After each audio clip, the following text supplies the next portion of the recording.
All is well. Yan po ang sagot natin. Amen? Kapag tayo po ay kinakamusta, hindi po natin sabihin, eto, nakaraos na naman. Hindi ho. All is well. Dahil po, dinideklara po natin higit. Di ba? Ang pananampalatayang meron po tayo. Ang sabi po doon, ang pananampalataya ay mga bagay na hindi nakikita. Kahit hindi natin nakikita ngayon yung solusyon na meron doon sa problema natin, alam po natin deep down in our heart, in our spirit, God is already providing it. He already provided. Amen? So sa hapon pong ito, napakaganda po ng mensahe na ibibigay sa atin ng Panginoon. Sapagkat sa taon pong 2023, ano po ang ating tema? Ano po ang ating vision sa taon pong 2023? It is the year to testify. Amen? Sabay-sabay nga po tayo. Ano po ang taon ng 2023? The year to testify. Dalawang bagay po yung dapat po nating itestigo at ipanampalatayang sabihin ng ating mga labi. Una po, ang kabutihan ng magandang balita. Mangaral. Di ba po? Isa po yan. At ang pangalawa po natin dapat i-testify ay yung mga patotoo natin. Amen? Kaya nga po hinahamon ko po kayo noong January po, nung tayo po ay nag-declare na ang taon pong ito ay taon ng pagtestigo, to testify, kailangan po dumami po yung mga testimonies natin. Amen? Sapagkat alam niyo po ba ang Hebrew word ng testify, ang sabi po doon, edot, to do it again. With the same power, with the same degree, gagawin uli ng Panginoon na magparanas sa atin ng kamanghamanghang bagay. Amen? At alam niyo po ba, habang sinasabi po natin yan, habang nagtetestify po tayo, lumalago po yun. At pinapakita lang natin, Panginoon, ng kabutihan, idinideklara ko. At alam niyo po ba, nagkakaroon ng pananampalataya yung mga nakakadinig. Kaya nga po, yung preaching po natin ng anniversary, amen? Nung nandito si Pastor Nomer, alam niyo po, personally, ako po nagbigay po sa akin ng kalakasan yun. Kasi sabi ko nga, grabe ka naman 2023, matatapos ka na lang, may bad news ka pa. Pero hindi, na-word ang Panginoon. At nagpapasalamat po ako dun sa word po ngayon. At ang ating pong pag-uusapan ngayong hapon pong ito ay higher testimony. Gusto po natin na magkaroon po tayo ng panibagong patotoo. Amen? Sa darating na 2024, kailangan po i-prepare natin ang ating sarili for higher testimony. Sabi niya po natin, higher testimony. Basahin po natin po ito. Sabi po diyan, pagkalipas ng ilang panahon, ay sinubok ng Diyos si Abraham. Tinawag siyang Diyos. At tinawag siya ng Diyos, sabi niya, Abraham. Ano po ang tugon ni Abraham? Sabay-sabay po tayo. Tugon naman niya. Ang sabi po sa susunod, sinabi sa kanya, isama mo ang kaisa-isa at pinakamahal mong anak na si Isaac at magpunta kayo sa lupain ng Moriah. Umakyat kayo sa bundok na ituturo ko sa inyo at ihahandog mo siya sa akin. Good news po ba itong pinagagawa ng Panginoon? Hindi. Kasi po papatayin niya yung kanyang anak at yung anak niya magiging handog. Mamaya mo malalaman yung significance niyan. Kinabukasan, maagang bumangon si at nagsibak ng kahoy na gagamiting panggatong at handog na susunugin. Inihanda niya ang asnot, umalis kasama si Isaac at ang dalawang aliping lalaki papunta sa lugar na sinasabi ng Diyos sa kanya. Ang sabi po, ng ikaatlong araw ng paglalakbay, natanaw nila ang dakong kanilang pupuntahan. At ang sabi, kaya't sinabi ni Abraham sa kanyang mga alipin, bantayan ninyo rito ang asno at kami na lamang ng bata ang akit sa bundok. Sasamba kami sa dakong roon at babalikan namin kayo. Puputulin ko muna po, tayo po'y manalangin. Panginoon, sangkapan mo po ang mga salitang ito na makapangyarihan mo pong biyaya. Banal na Espiritu, ikaw po ang mag-reveal sa amin, na mamensahe niyo po sa hapon pong ito, pababawin niyo po, pasimplihin niyo po, upang makuha namin na sa pagtalon namin sa 2023 patungo sa 2024, meron kaming higher testimony na ipagkakaloob niyo po sa amin. Hayaan mo po na ang bawat salitang maihahayag dito ay magpatungkol lamang sa iyo, Panginoong Hesukristo, kung sino ka, kung ano ang ginawa mo at kung sino kami sa iyo, Panginoon, upang mas lalong lumago, tumibay ang aming pananampalataya. Ito po ang aming dalangin sa pangalan ni Jesus. Amen and amen. Hallelujah. Sino po dito, kapag may mga first time kayong gagawin, kinakabahan po kayo? Amen? Di ba po, yung first time, ako po, nung first time po na pupunta sa college, kasi iba na po yun. Hindi mo nakasama yung halos ilang taon mo mga classmate at magkakaiba na kayo ng kurso. Kinabahan din po ako nung first time na in-interview. Kasi sa interview naman po, ang lingwaheng ginagamit po natin ay English. Hindi naman po tayo ganun ka-fluent para doon. Siyempre, kakabahan ka. Kakabahan ka rin nung unang tumapak na ako dun sa environment ng mga trabaho. First time na mag-assist ka ng mga customer, mag-manage ka ng tao, mag-inventory ka, mag-scheduling ka. Lahat po. Kayo po ba naalala niyo yung first time nyo?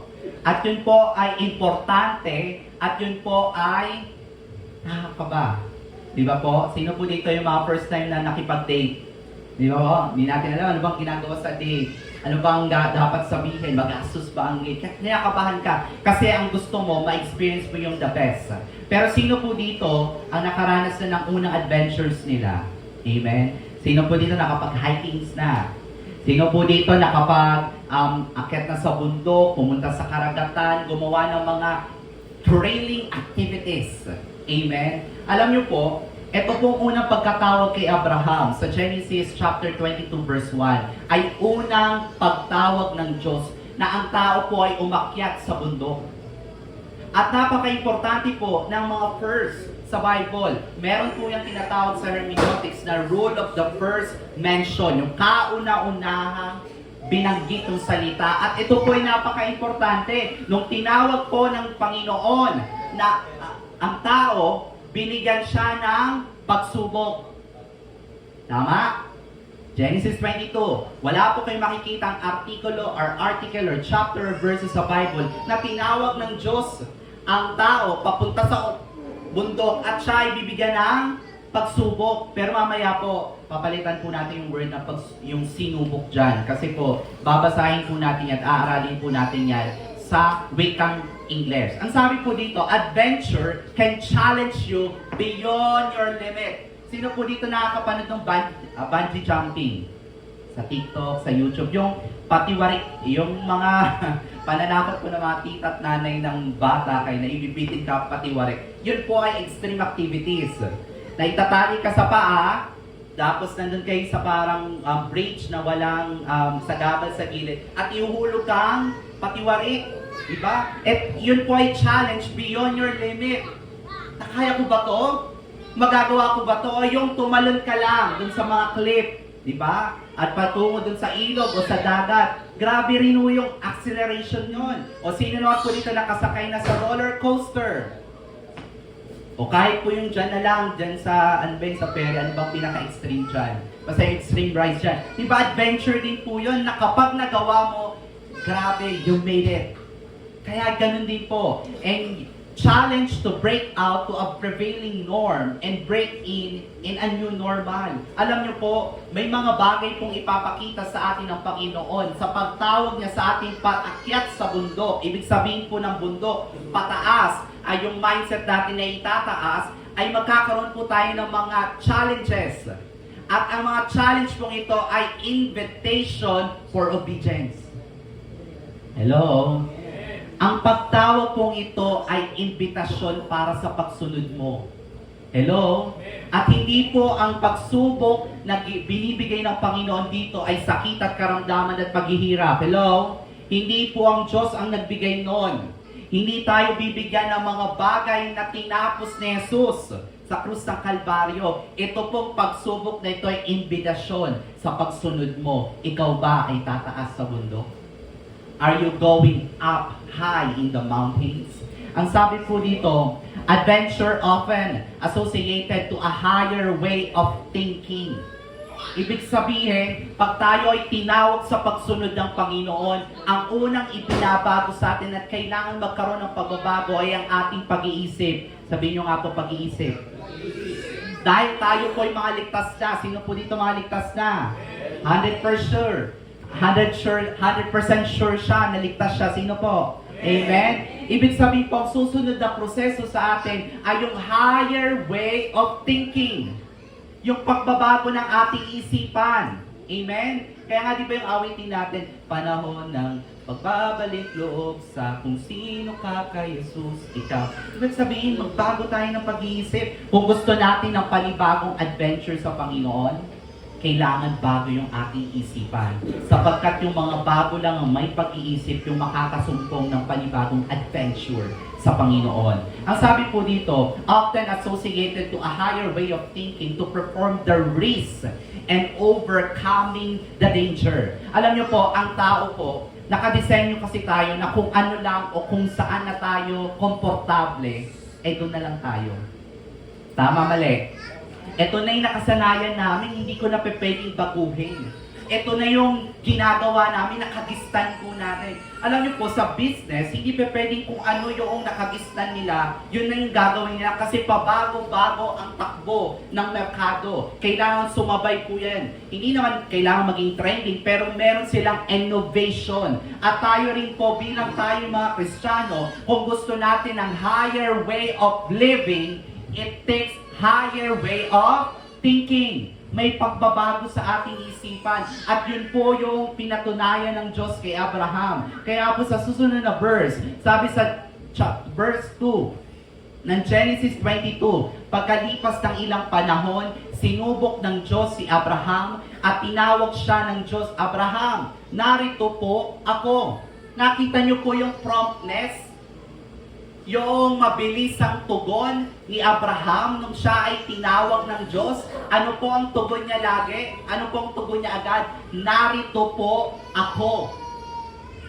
Tayo po ba sa darating na 2024, kapag meron po tayong imbitasyon ng pagsunod sa Panginoon, ang tugon din po ba natin sa Panginoon ay narito ako? Narito ako. Pero kapag tayo po ay tinawag sa pagsunod, yung yes natin sa Panginoon ay magdadala sa atin sa panibagong level ng adventure kasama siya. Sino po ang gusto ng adventure sa Panginoon? Amen. Ang sabi po dito sa wikang Ingles, sabi po dyan, sometime later, God tested. Yung word na tested po dyan ay napakaganda. Pag-aralan po natin. Ang word na tested po dyan, down lang po tayo, Pastor. Yung word na tested po dyan sa Hebrew ay nasa. Sabihin niya po natin, nasa.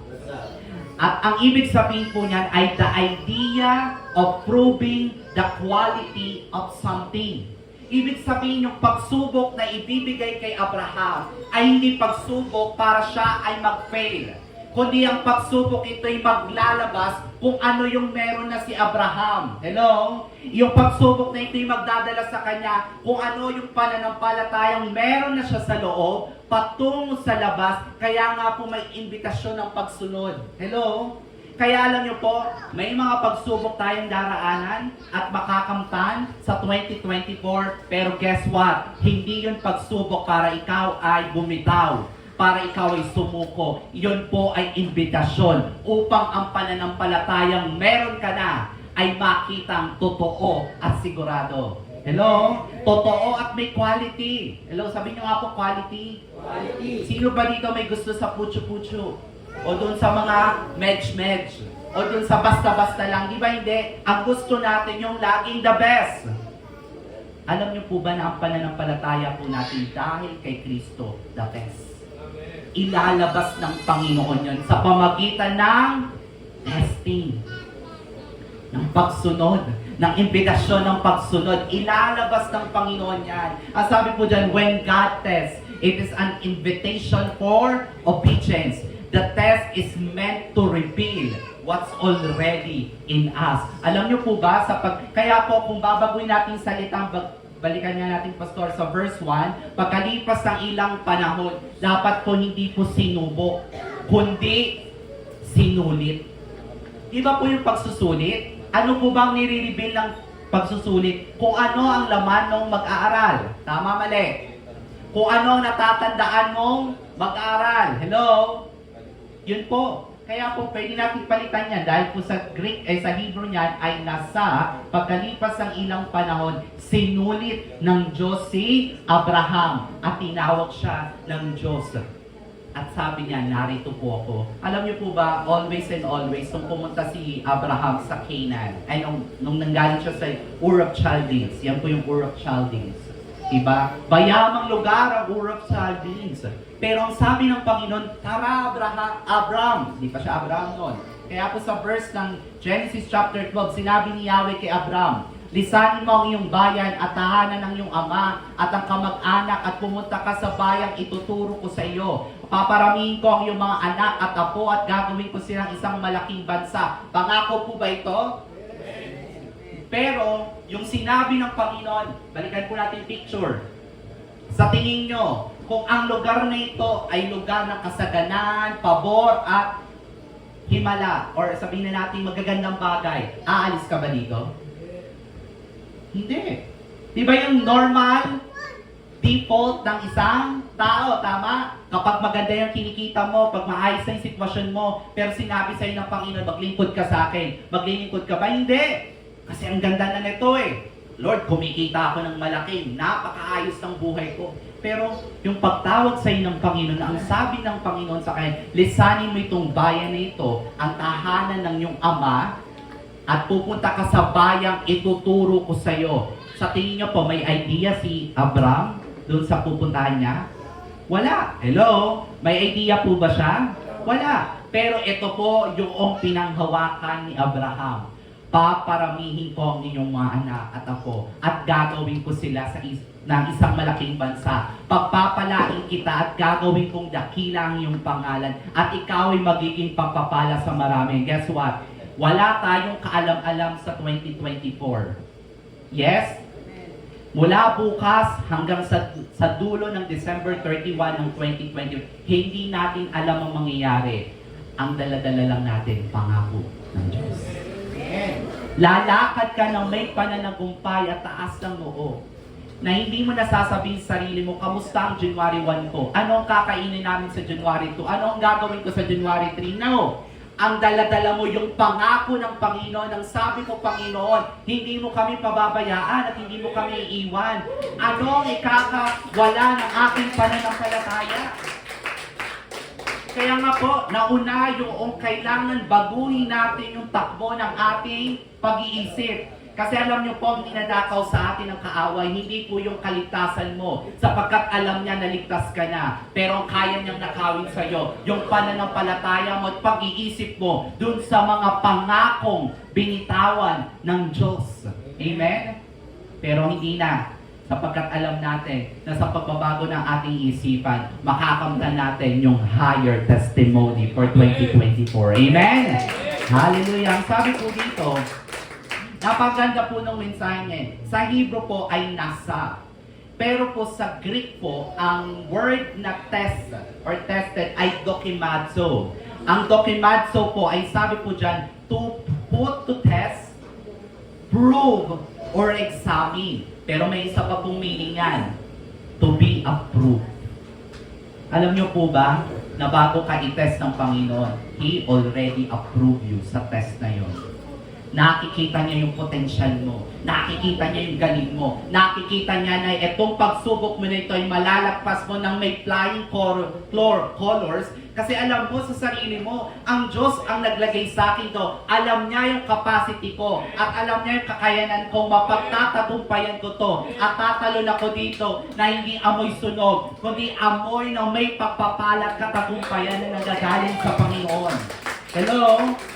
Dokimazo, you are already approved. Hindi ka pa nakakalagpas dun sa question number 1 ng pagsusulit natin sa Panginoon. Alam niya 100% perfect ang gagawin mo sapagkat alam mo sa puso mo yung quality ng pananampalatayang meron tayo. Yun yung quality na gagamitin natin para mapagtagumpayan yun. Amen? Sabi nyo nga may salita ako for 2024. Kaya pumanapin mo natin. Saan natin nahanapin yung salita ng Panginoon? Sa Biblia. Hindi natin mahanap yon sa mga komentary at mga mga komento sa TikTok, sa YouTube, sa Facebook. Hindi tayo aasa na ang lucky color for 2024 ay ano ba yung kulay na yun? Yung parang peach. Hindi tayo aasa na pag sinabing ito, yung lucky number, lucky color ng day na yun. Hindi po. Ang aasahan po natin yung matibay na sandigan ng salita ng Panginoon. At yun yung pinanghawakan ni Abraham. Ang sabi po dito, remember because you already approved.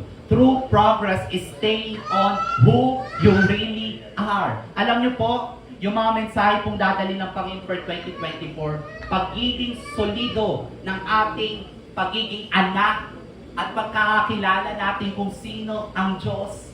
Amen. Dalangin ko po magkaroon tayo ng hunger. Nakagaya po ni Apostle Paul, ang sabi po niya, nang makilala kang lubusan ng aking tanging goal. Sabi po dito, true progress is without compromise. Alam niyo po, ang pagsusulit, hindi po natin pwedeng gayain. Amen? Kasi ang sarap sa feeling na makapasa ka at makakuha ng mataas na marka kapag hindi mo dinaya ang score mo. Amen? At hindi mo din, alam niyo po, minsan maraming nakikwit sa question number 2, pero hindi nila alam yung question 3, 4, and 5, yun yung forte nila.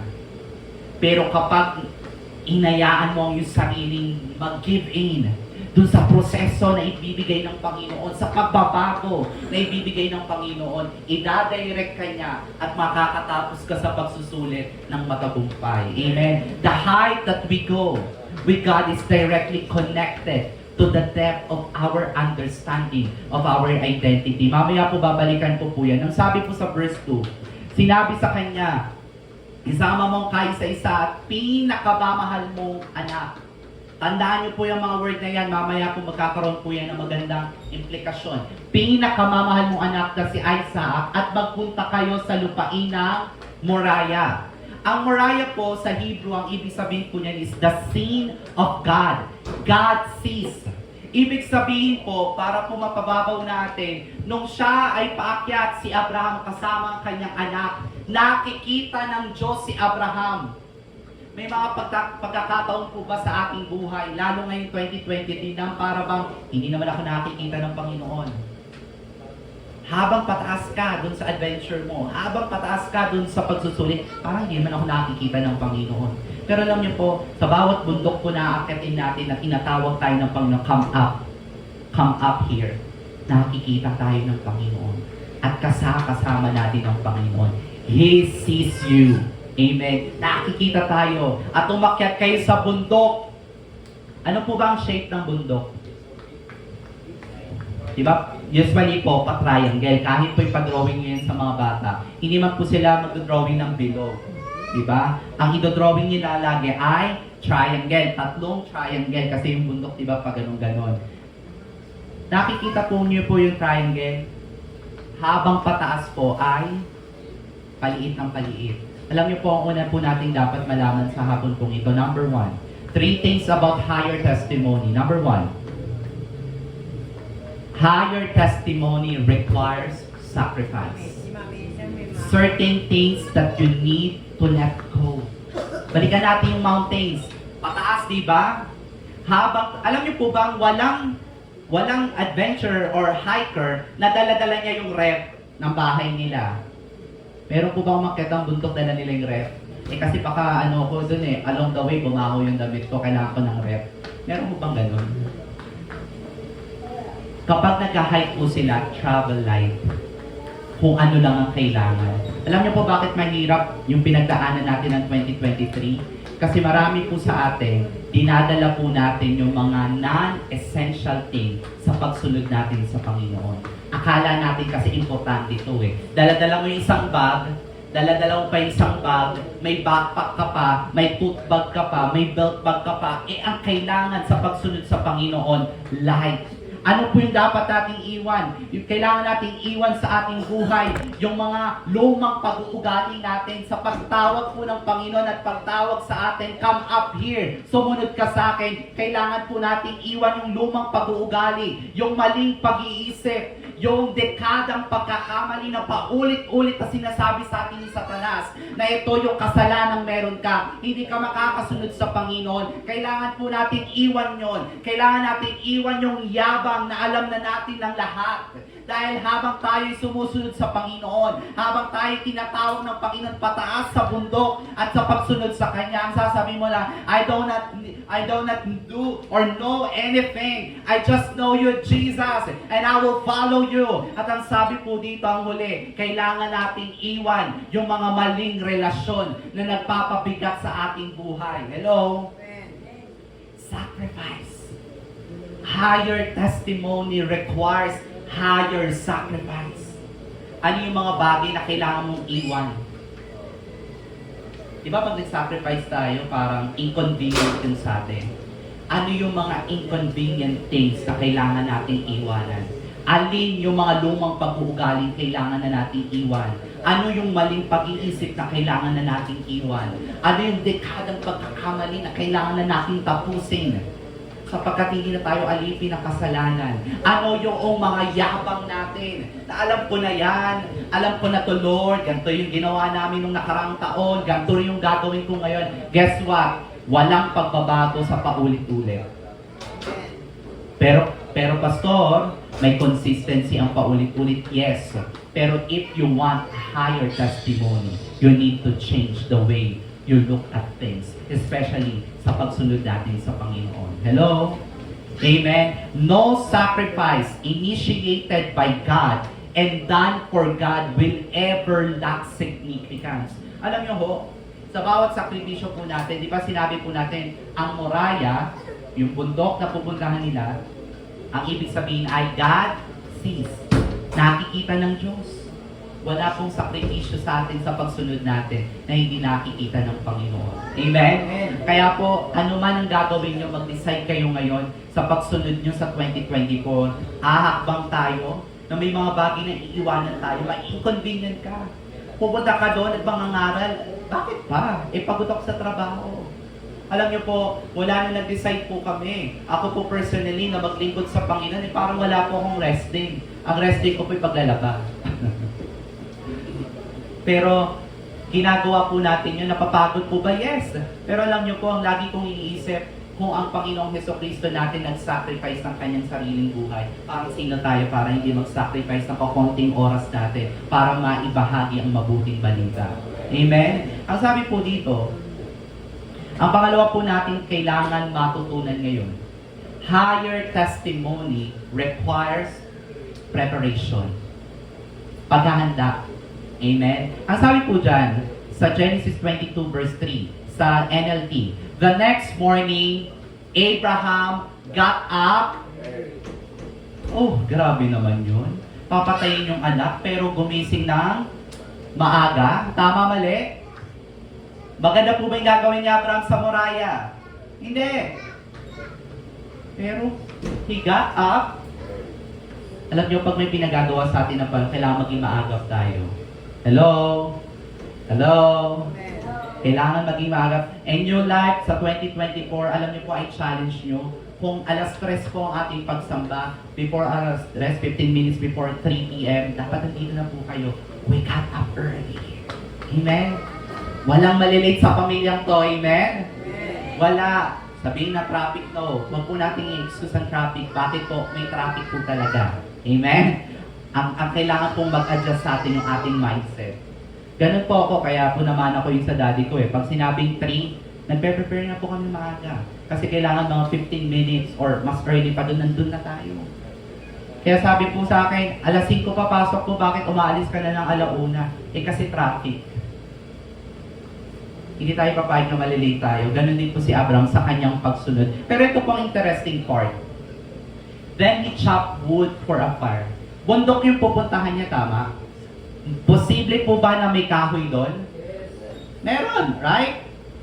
Meron, di ba? May posible po yun. Pwede ba siya makita doon ng kahoy? Yes. Pero si Abraham, yung preparation niya ng pagsunod, hindi pa pwedeng isipin kung may kahoy doon. Kailangan handa ako kasi sasamba ako sa Diyos. Hello? Hello? Paano kung wala? Masasakautuparan ko ba yung pagsamba? Paano natin may susunog si Isaac? Hindi. Alam niyo po, kahit masakit sa kanya, higher testimony requires sacrifice. Higher testimony requires preparation. Kahit masakit sa kanya, he knows kung ano yung preparation sapagkat hindi basta-basta yung gagawin niya. Amen. Ang sabi po dito, on the third day, sabi niya 3 araw. Grabe.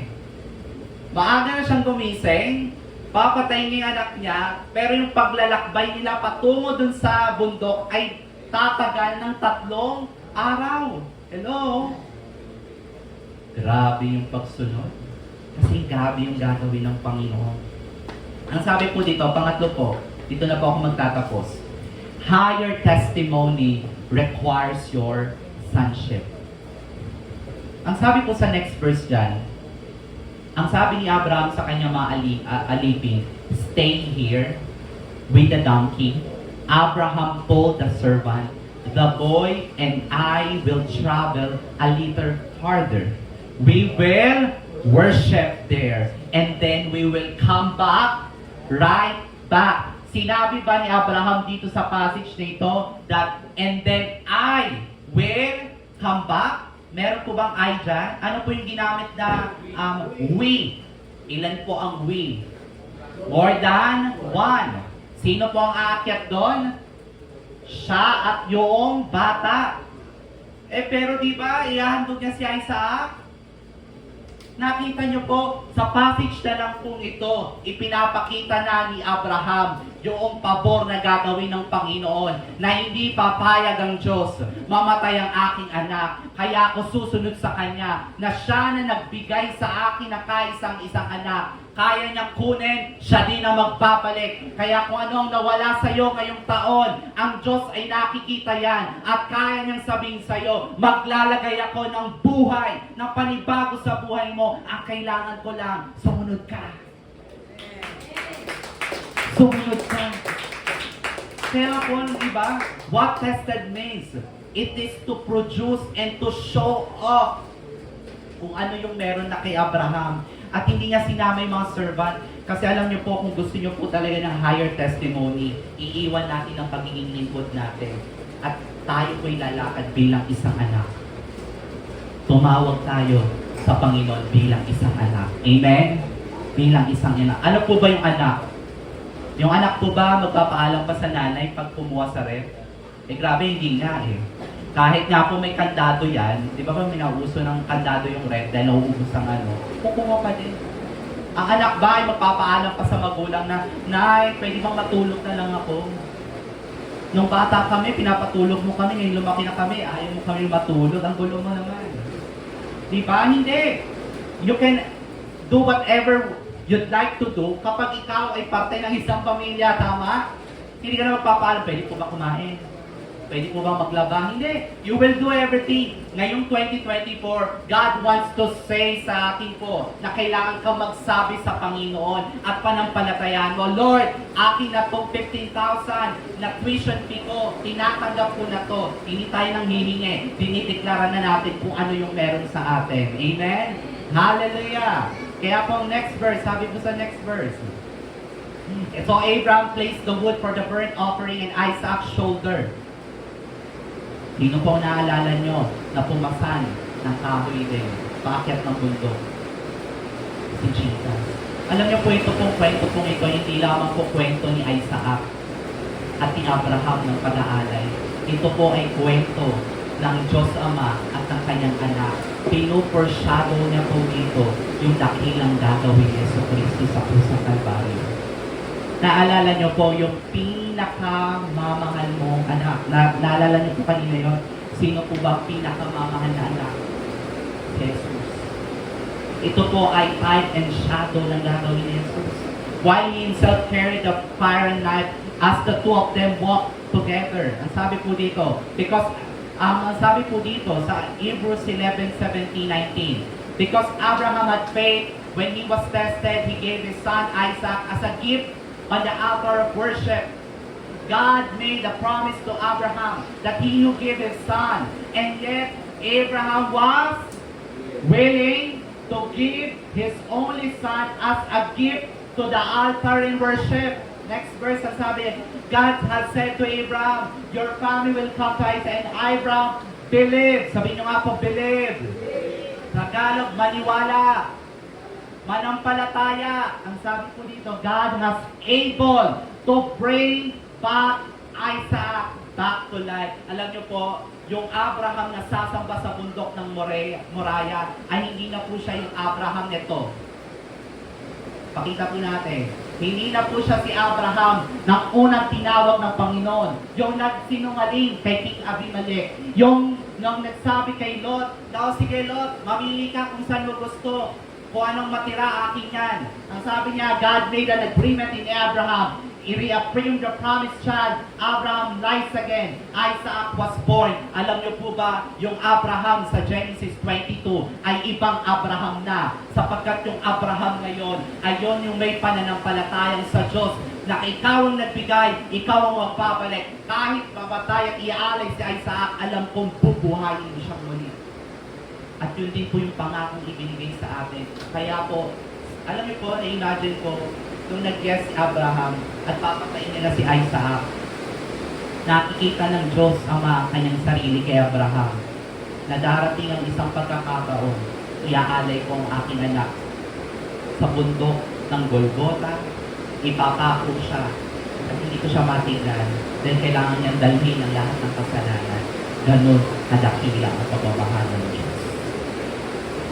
And right now, do you really want a higher testimony? Sa taong ito, ang sinasabi lang sa atin ng Panginoon, baguhin natin ang ating pag-iisip.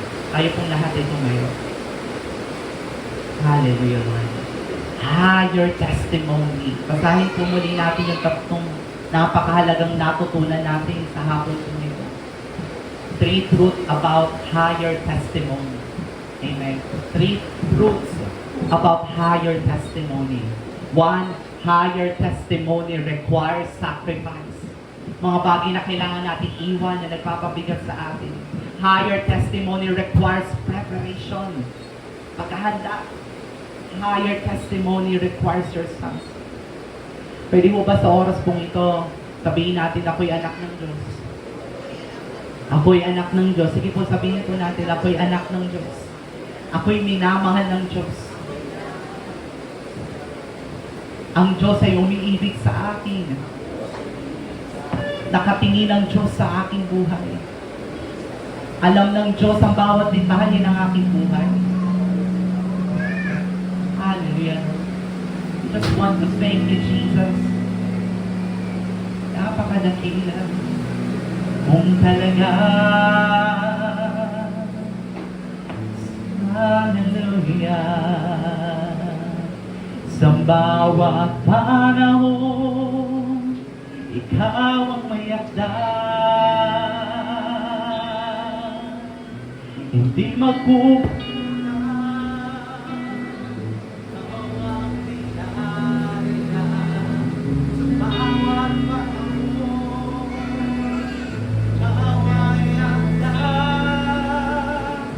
hindi magkukulang, ikaw ang biyaya, ikaw ang biyaya sa bawat panahon,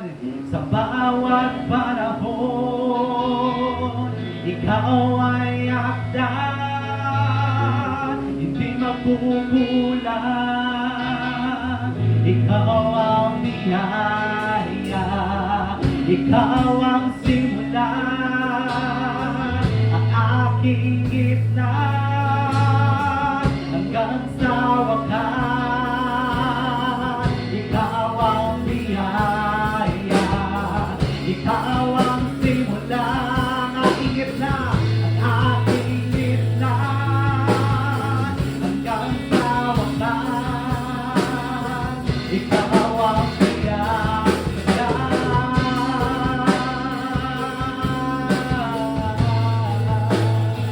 Salamat Panginoon.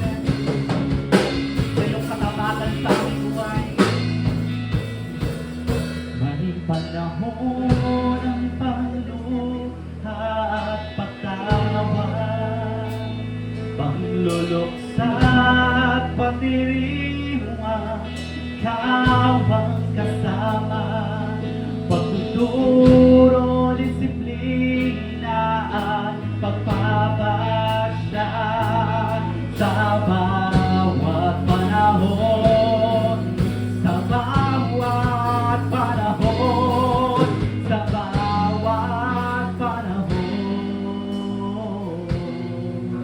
Tatapatan mo'y naroroon. Salamat Panginoon. Salamat Panginoon. Just want to thank you, Lord. Just want to thank you. Lord, maraming pong salamat po sa bawat isa na narito. nagpapala at nagbibigay po ako sa kanila ng blessing that is already there. Na meron na po sila, Panginoon. Salamat sa pagkakatuloy po na ang pagmamahal niyo po ay naroon sa akin. Ang kalinga niyo po ay naroon sa akin. Yakapin mo po ang bawat isa na naririto. Iyan niyo po na ang kapahinang nanggagaling po sa inyo ay patuloy po na maging akibat po natin. Church, sa oras pong ito, marahil po hindi po lahat sa atin ay ligtas na sa oras na ito. Parang yung ilan po sa atin ay first time nakapakinig ng ganitong mensahe.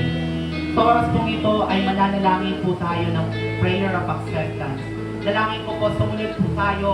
Samahan po natin siya. Kung ikaw, kapatid, naisin mo tanggapan si Yesu Cristo bilang Diyos at tagapagligtas, hayaan mo na i-guide ka namin sa panalangin. Ang sabi sa Romans 10:9 and 10, na kapag sinabi ng ating mga bibig na ang Panginoon ay Diyos at tagapagligtas at naniwala tayo sa ating puso na siya ay binuhay na nga muli ng banal na Espiritu, tayo maliligtas. Kaya yun po ang gagawin natin sa oras na ito, church. I-guide po natin ang isa, dalawa, o ilan man sa atin na nais tumanggap sa Panginoon. Sabihin po natin ang panalangin ito, Panginoon, nagpapasalamat ako sapagkat naalaman ko na mahal mo ko. Na ikaw ay namatay, nilibing, at muling nabuhay para ako ay iligtas. Humihingi po ako ng tawad sa mga nagawa kong kasalanan. Patawarin niyo po ako. At pinapapasok po kita bilang Diyos at sarili kong tagapagligtas. Ikaw na ang maging Panginoon ko at tagapagligtas mula sa oras na ito. Nagpapasalamat po ako dahil isinulat mo na ang aking pangalan sa aklat ng buhay. Pangunahan mo ko mula sa oras na ito at sa mga susunod na araw. Ito po ang aking dalangin sa pangalan ni Jesus. Ako na lamang po manahin. Salamat, Panginoon, sa isa, dalawa na tumanggap sa iyo dito po sa on-site at sa online, Panginoon. Nagpapasalamat po ako. At ang sabi niyo po sa inyong mga salita, isa man ang tumanggap ay nagdiriwang na ang buong kalangitan. Salamat, Panginoon. Ito po ang aking dalangin sa pangalan ni Jesus. Amen.